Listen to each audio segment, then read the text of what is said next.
Last time we looked at the final events that led up to the beginning of the Civil War. With today's notes, we'll look at some of the major events of the war itself. The Civil War was the single bloodiest, single deadliest war in American history. There were roughly 620 casualties between the North and South combined during the Civil War, which is more casualties than the United States has suffered in all other wars it's fought in combined. Entering into the Civil War, both the North and the South had certain very clear advantages.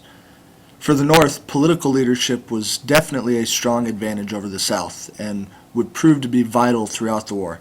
Abraham Lincoln was an exceptional political leader and proved to be an excellent leader during a time of war. The North also had the advantage in industry, not only in the factories that allowed them to produce the items that were needed to wage a war, but also they had the railroads that allowed them to transport those goods from where they were being manufactured to where they were needed in the field, and also to transport soldiers from where they had been trained or where they had enlisted or been drafted into the military to the battle sites where they would be needed to fight. The North was wealthier, and certainly fighting a war costs a lot of money, so the advantage of having more money available was a definite advantage for the North. And the population of the North was an advantage. The North had far more people than the South and allowed them to contribute more soldiers to fighting the war. The South had some very strong advantages, and those advantages for the South definitely helped them, especially early on in the war. Over the course of the war, those advantages that the South had early on ended up not being as significant once we get into the later years of the war.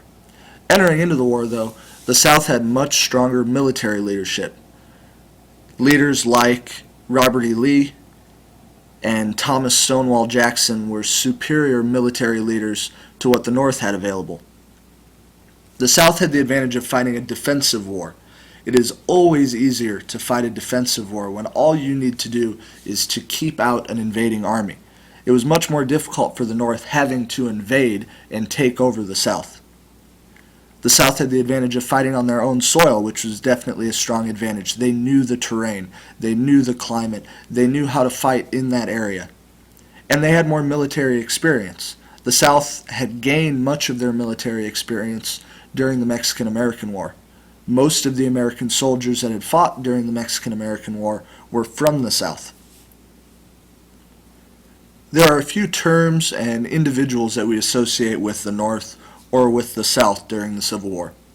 The North is referred to as the Union in most texts during the Civil War, and the South is referred to as the Confederacy, or the CSA, the Confederate States of America. The North's political leader, the North's president, was Abraham Lincoln, whereas the South had Jefferson Davis, who was a relative of past U.S. presidents. Ulysses S. Grant becomes the most notable Northern general. He doesn't really rise to fame until later in the war and will eventually become a president. The South had Robert E. Lee, who was the leader of the Southern Army throughout the entire Civil War.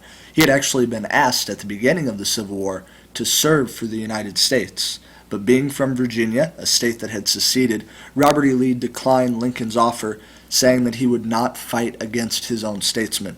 It's important to keep in mind that before the Civil War, most citizens still referred to themselves as members of a state more than as members of the United States, and Robert E. Lee definitely identified with that.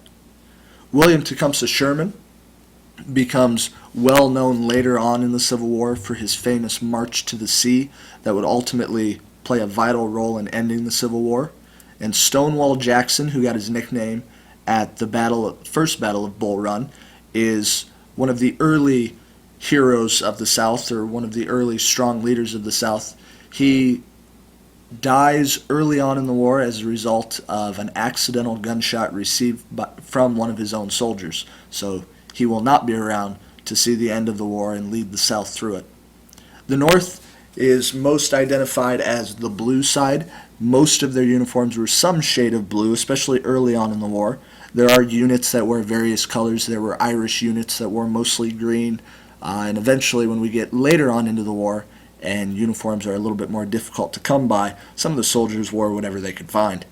And same with the South. They are identified as the gray side, but later on in the war, they'll have a difficult time supplying enough uniforms to their soldiers, and will have soldiers wearing a variety of uniforms.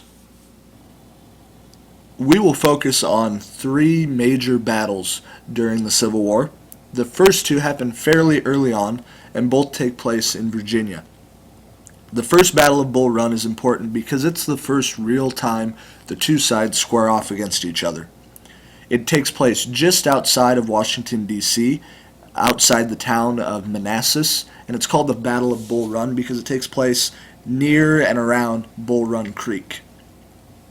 This is the battle where a lot of citizens from D.C. and the surrounding area actually came out to watch. Soldiers, especially from the North, brought their families to see the battle, really showing how little, especially those in the North, knew about what war was going to be like. It ends up being a rude awakening for the North when the South is victorious, and the South has the potential to move on to Washington, D.C. and threaten the capital of the Union, but their soldiers are tired, are wounded, and they do not proceed to Washington, D.C. Had they, it could have been the end of the Civil War and a victory for the South after the very first battle. Instead, it's an eye-opener for the North and for the entire country, both the North and the South. Both sides realize that this battle is not going to be short, or this war is not going to be short.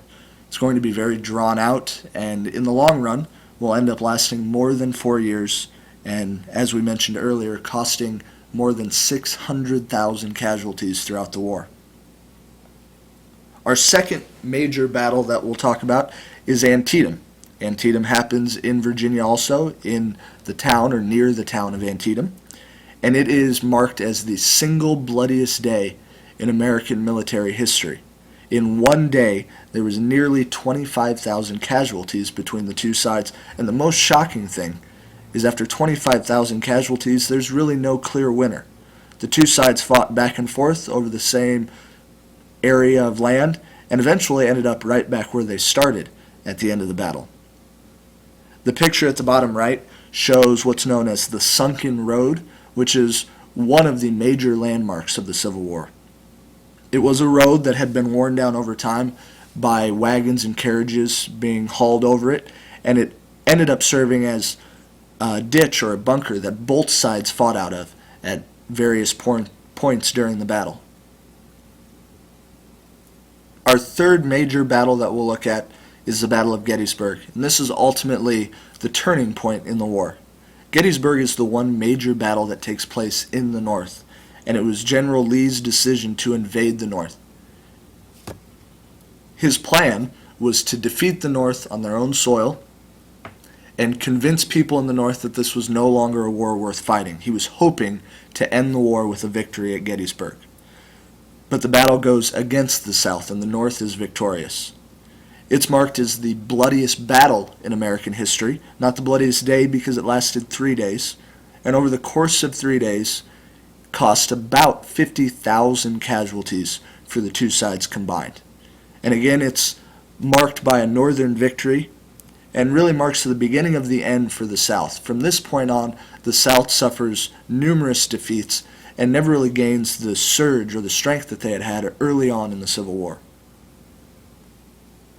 Just as significant as the Battle of Gettysburg itself was what happened about 4 months afterwards. Lincoln was invited to give a speech at the creation and ceremony opening up the battlefield cemetery at Gettysburg. Lincoln was not even the primary speaker on that day. He actually spoke after the governor of Pennsylvania, and the governor gave a very long, very drawn-out speech. Lincoln stepped up to the stage and gave a speech that lasted just over 2 minutes. Lincoln himself, after the speech, was worried that it hadn't gone over very well because there hadn't been much applause.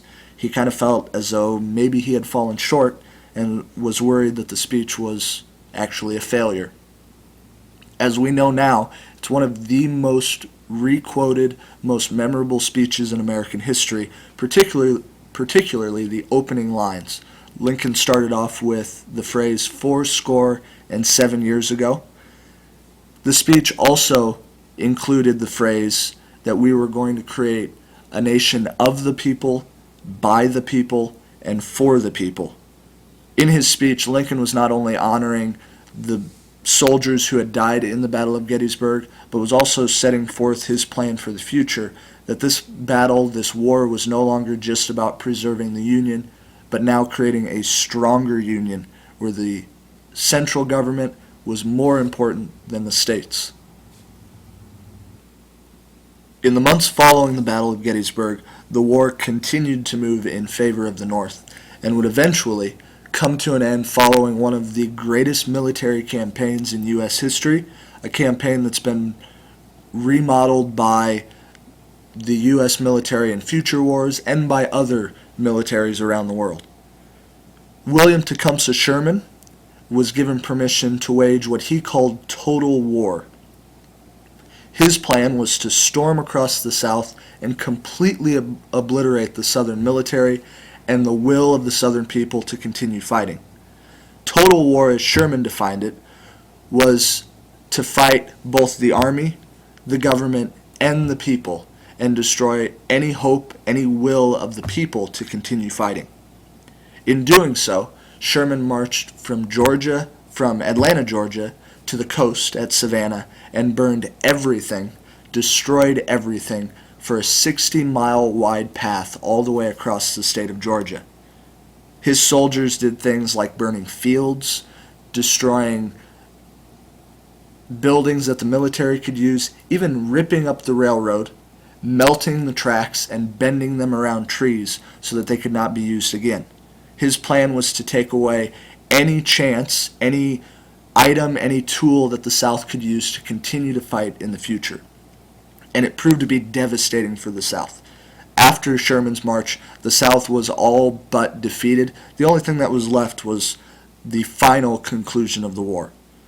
Those railroad ties that were wrapped around trees were nicknamed Sherman's bow ties. And people in the South, even to this day, consider Sherman to be more of a terrorist than a military hero. In the North, he was definitely seen as a hero.